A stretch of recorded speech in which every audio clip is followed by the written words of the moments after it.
Okay, so we have a few problems that we're going to go through from chapter 24 here. And before we go through this first problem, I just wanted to highlight the important concepts that we're going to have from chapter 24 here.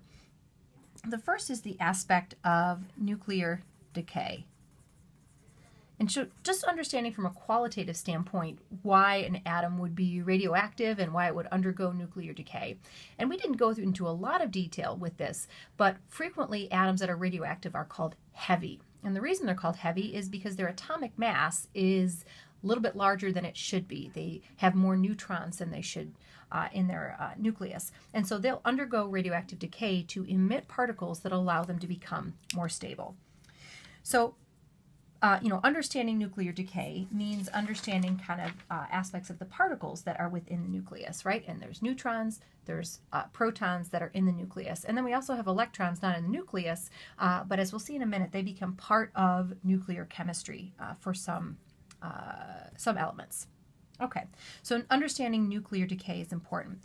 And beyond that, when we want to talk about nuclear decay, there's kind of a couple aspects of nuclear decay to think about. And the first, and that's what this sample problem is about writing nuclear equations. And to write nuclear equations, and I'll come back to this in just a minute, we're going to go through this sheet that we handed out in class that kind of goes through the different modes of radioactive decay.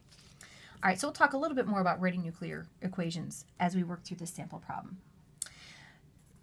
This chapter introduced the concept of rate or kinetics.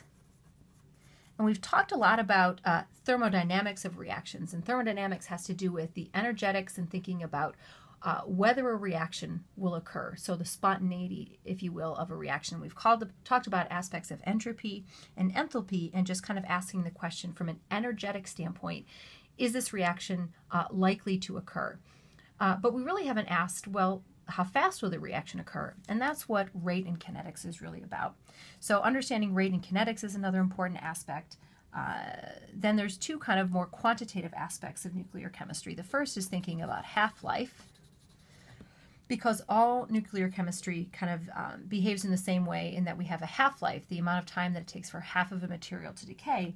And the equation kind of relevant to that is that the half-life is equal to 0.693 over the rate constant for that specific material. And so again, this is the first important equation for this chapter. And then the second important equation has to do with other aspects of quantitative nuclear chemistry. And that has to do with this equation. The natural log of the amount of material that we have at time 0 over the amount of material that's left at time t is going to be proportional to some rate constant and the amount of time that's passed.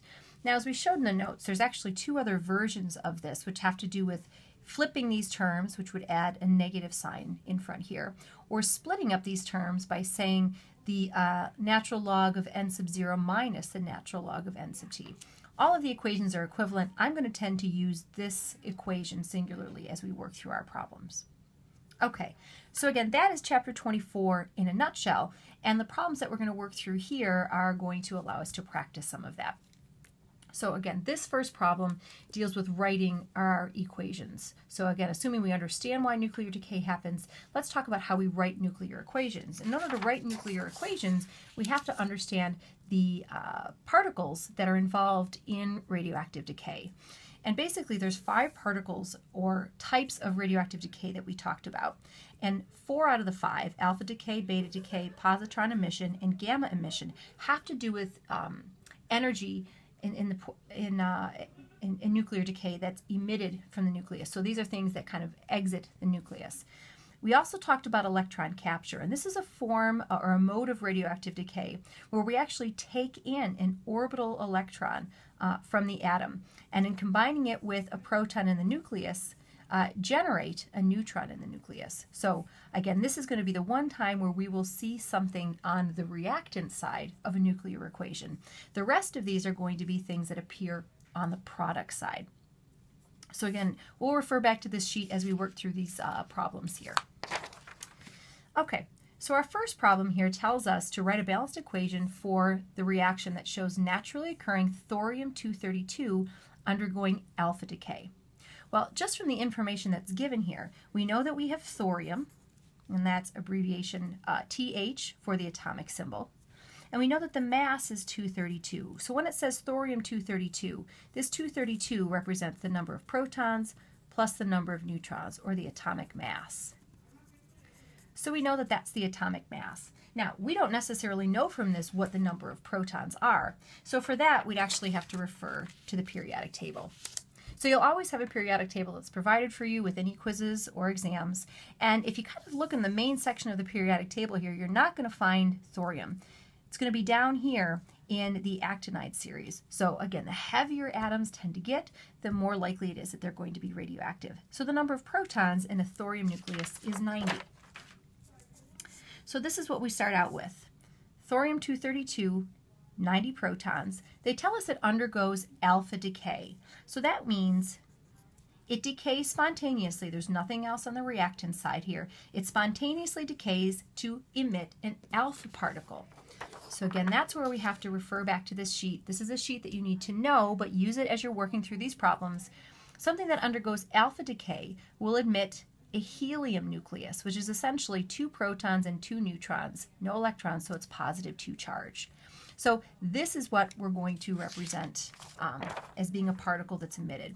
Now, we have to remember that it has a mass of 2, and that's a contribution from 2 protons and 2 neutrons. And whether you write the atomic symbol for helium or you just represent it as an alpha particle, either are equally correct. So now what we have to do is figure out, after we take 2 protons and 2 neutrons away from this thorium-232, what's left. And that's kind of this concept in thinking about how to write nuclear equations. So again, this is the other part of the other sheet that I gave you, kind of some summary notes of all the different particles.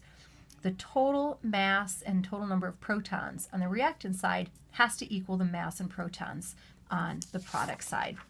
So if we've taken mass of 4 away from this thorium nucleus, that means we're going to have a mass of 228 that's left. Now again, if we take 2 protons away from that nucleus, we're going to have 88 protons left. Now, what we need to do at this point is refer back to our periodic table and see what this element has become. Remember, with nuclear chemistry, we see detectable changes in mass, and we also change the identity of substances. So we get here that we have formed radium. So again, that's how we would write the nuclear equation for thorium-232 naturally undergoing decay by emitting an alpha particle.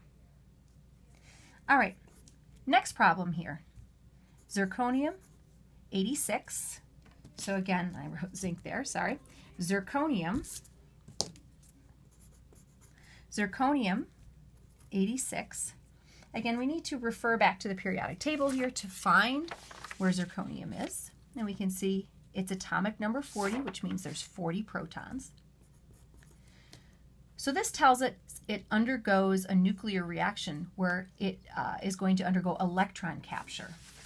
Okay, so looking at electron capture here, what this means is there's a low energy orbital electron. There's actually an electron within the orbitals of this atom, and it's going to be pulled into the nucleus. And so what happens is within the nucleus, it's going to be combined with a proton. And one of the things that you want to remember, a proton plus an electron equals a neutron. So something that has a mass of 1 and a +1 charge combined with something that has negligible mass and a -1 charge equals something that's neutral with a mass of 1. So the net of this by electron capture is we convert a proton to a neutron.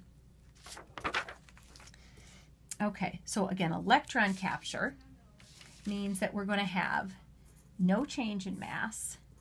We're actually going to be getting rid of 1 proton, which is why we have a -1 over there. And we use the symbol for an electron, which is E-. And then we have to figure out what we're left with. Well, as we just said, there's really no change in mass. And we're going to be decreasing the nucleus by 1 proton. So that means we're going to have 39 protons. Again, that proton was converted to a neutron, so we're not seeing any change in mass. But we have to refer back again to our periodic table to see who we become. And in this case, we become Y, which is yttrium.